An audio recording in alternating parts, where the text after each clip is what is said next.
Running, runs, and ran are three different tokens, but they all mean the same thing. If your model treats them as three separate words, it is wasting capacity, learning the same concept 3 times. Stemming and lemmatization solve this by reducing words to a common base form. In this episode, we go line by line through both approaches, implement them in Python, and compare when to use each.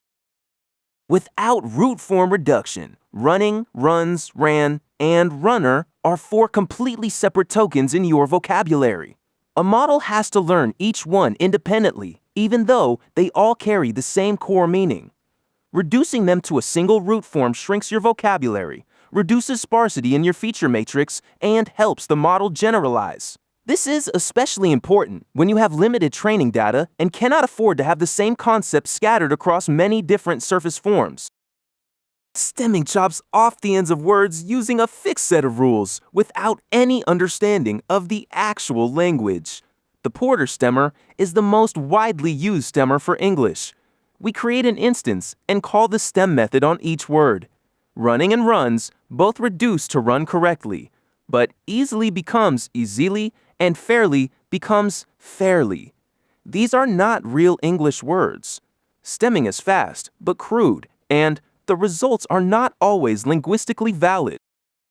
The SnowballStemmer is an improved version of the PorterStemmer. It is more accurate and supports multiple languages. You specify the language when creating the instance. Here, generously and generous both reduce to generous, which is a real word. Running reduces to run correctly. Happiness still becomes happy, which is a limitation of rule-based stemming. If you choose to use stemming in your pipeline, the SnowballStemmer is the better choice over Porter.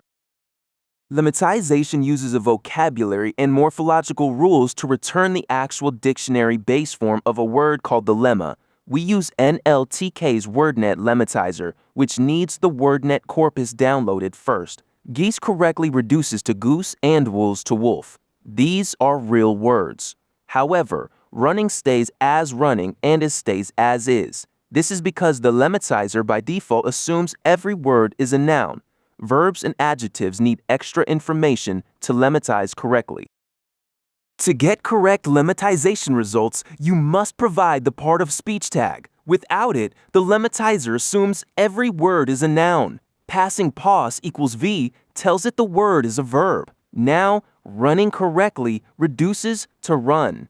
Passing pos equals a tells it the word is an adjective. Better correctly reduces to good, which is its base adjective form. In production pipelines, you run a part of speech tagger first, then feed those tags into the Lemmatizer. spaCy handles lemmatization automatically without needing manual part of speech tags. Every token in a process doc has a lemma _ attribute containing its correct lemma.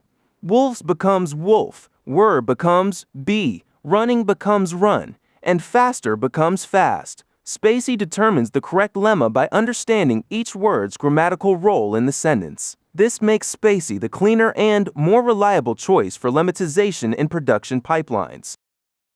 Stemming is fast because it applies simple rules without consulting any vocabulary. The trade-off is that it sometimes produces words that do not exist. Lemmatization is slower because it looks up words in a vocabulary, but it always returns a real dictionary word.